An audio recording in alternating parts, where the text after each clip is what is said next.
안녕하세요. 펀드메딕입니다. 구독과 좋아요 부탁드립니다. 이제 시가 배당률이 타임폴리오가 8%, 플러스 고배당이 한 5%대였다면 오늘은 6%대 주는 시가 배당률 상품 찾아봤습니다. 원 한국 부동산 탑3 플러스 ETF입니다. 부동산 리츠가 자산이기 때문에 뭐 주식하고는 좀 결이 다를 수 있는 부동산 투자 상품이죠. 근데 다만 최근에 이슈되는 위험 자산들, 그러니까 해외 부동산 자산들을 투자하지 않는 상품으로 구성된 게 그나마 좀 안전하지 않을까 싶어서 이제 원 한국 부동산 탑3 플러스를 좀 찾아봤습니다. 일단 시가 배당률이 6.29%를 지급을 하고 있고 규모는 한 100억 정도 수준으로 좀 작습니다만 이제 투자 비용도 0.25로 저렴하죠. 이제 최근 이제 지난 1년간 이게 상품이 생긴 지가 얼마 안 돼서 이제 출시 이후로 월 한 50원 정도씩 꾸준히 배당을 하고 있는데요. 현재 50원의 월 배당을 연간으로 환산하면 600원이고 지금의 주가인 9,540원으로 환산하면 6.29%를 지급하는 개념입니다. 현재 이제 이런 기사들이 작년부터 많이 나왔죠. 해외 부동산 다물 리츠들이 볕들 날이 올 것이냐. 사실 여전히 좀 헤매고 있습니다. 저도 예전 해외 부동산 상품들이 이렇게까지 안 좋을 줄 몰랐는데 최근 그 뭐 각종 부동산 펀드들 이슈들이 불거지면서 투심이 좋지 않은 상황인 것 같습니다. 특히 만기가 있는 부동산 펀드들의 이제 손실 상환 등등 사례가 나타나면서 저는 오히려 좀 역발상으로 이런 그 영속성 있는 쭉 열려 있는 리츠들의 경우 있죠. 해외 부동산 리츠들은 분명히 조금 반등의 기회가 생기지 않을까라는 어떤 기회 포착 시그널을 좀 생각을 해보곤 있는데 아직은 조금 시기상조인 것 같긴 하고요. 금리가 확실히 좀 낮아지는 모습들이 좀 나타나야 되지 않을까라는 생각입니다. 일단 그 상반기에는 인하 확률이 좀 낮아지고 있다 보니까 계속 지켜보고 있는 상황이고요. 관련 기사에 영속적으로 보면 핵심은 이런 거죠. 해외 부동산 다문 리츠들이 조금 위험자산형이다라고 분류해 본다면 어떤 것들이 있느냐. 신한의 글로벌 액티브 리츠라는 게 있고요. 마스턴 프리미엄 글로벌 리츠, 다 이름에 글로벌이 이름이 들어가 있습니다. 미래에셋 글로벌 리츠, JR 글로벌 리츠 등입니다. 다 뭐 뉴욕 부동산, 벨기에 부동산 이제 글로벌로 나눠져 있는데 상장 이후에 주가가 뭐 크게는 반토막에서 뭐 22%, 39%씩 큰 폭의 마이너스입니다. 역으로 이런 친구들이 시가 배당률이 높았지만 반대로 배당 컷, 배당금을 삭감하는 것들도 많이 나타나는 게 최근 상황인 것 같습니다. 앞서 이제 이런 이슈들이 좀 많이 있어서 이런 영상을 좀 올리기도 했습니다. 위험 자산이 포함 안 돼 있는 리츠 ETF가 있다 해서 원 한국 부동산 탑3 이렇게 소개해드린 영상도 있었는데요. 이제 위험자산 포함 안 돼 있는 리츠라 그나마 이 상품이 좀 안심이지 않나 생각이 되고요.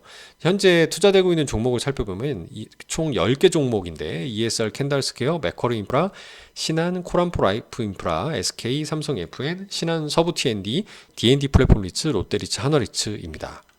이제 상위에 ESR 캔달스퀘어랑 맥쿼리, 신한알파 리츠, 코럼코까지를 10%대 이상 큰 폭으로 압축해서 투자를 하고 있고요. 이런 안정적인 리츠 인프라 주식들을 담고 나머지를 좀 분산하는데 SK나 삼성, 뭐 롯데, 하나 등등의 대기업들의 어떤 스폰서 리츠가 불리는 상품들도 좀 나눠서 안정성 면에서는 좀 더 높다라는 생각입니다.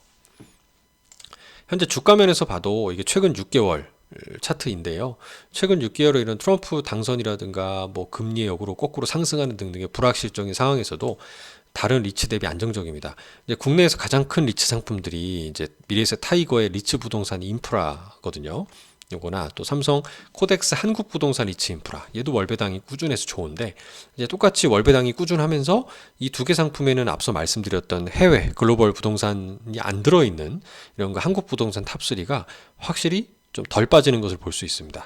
한 2에서 3%포인트 정도 좀 성과가 좋은 것을 볼 수 있죠. 그래서 이런 상품으로 모아가는 게 좀 안전한 대안이지 않을까라는 생각이고 여기서 하나 더 발목을 잡는다면 사실 국내에 또 본연의 이슈가 있을 수 있습니다. 국내의 어떤 뭐 금융위기급의 큰 폭의 변동성이 생긴다든가 환율이 급등한다든가 뭐 이런 등등 이슈겠죠. 그리고 뭐 그런 일이 발생한다 그랬을 때 주가가 밀릴 수 있는데 저는 그때가 정말 진 바닥이고 좀 저가 매수할 수 있는 찬스가 아닐까라는 생각을 가지고 있습니다. 이제 종목별로 좀 살펴보면 신영증권에서 좋은 리포트를 발간해 주셨는데 배당금 추이가 꾸준히 갈 거냐 이제 올해 전망친 거죠. 이 부분에 대해서 ESR 캔달스퀘어에 양호하다고 보고 있고요. 그다음에 신한알파리츠도 양호합니다. 맥쿼리 인프라는 좀 여기 없어서 양해를 구합니다. 맥쿼리 인프라 자체는 뭐 각종 도로나 교량에서 나오는 통행료 수입이라서 좀 안정적일 수는 있죠. 코람코 라이프 인프라도 이때 제외하고는 이제 평년 대비 꾸준한 모습입니다. SK 리츠도 변동이 없고요. D&D 플랫폼 리츠는 조금 줄어든 작년 대비 좀 줄어든 배당금 규모로 보여집니다. 롯데리츠는 다행입니다. 이게 23년도 말까지 안 좋았다가 점점 점진적으로 배당이 증가하고 있고요. 그다음에 여기 나머지 언급이 안 돼 있는 한화리츠나 삼성 FN리츠의 경우에도 현재 기준으로 배당이 6에서 7% 정도 나오는 거니까 이제 이 전체 부동산 탑3 플러스 배당을 해치는 수준이 아니다라는 것을 볼 수 있습니다. 높은 배당 지급하고 있고요. 자, 이제 이 리포트에서도 언급을 하고 있지만 이제 금리 인하기가 시작이 되었기 때문에 그 사이클이 시작이 된 거죠. 상반기엔 아니어도 하반기나 또는 경기 둔화 시그널이 나오면 바로 금리가 하락으로 속도가 가팔라질 수가 있습니다. 이렇게 되면 어떤 일이 발생하느냐? 일단 금융 비용이 하락하는 이자 비용이 줄어들면 그 줄어드는 비용만큼 배당을 더할 수가 있는 거죠. 그리고 리파이낸싱, 저리로 대환하게 되면 대출 비용은 더 장기적으로 줄어들게 될 겁니다. 배당 가능한 현금 흐름이 개선된다는 장점을 가지고 있는고요.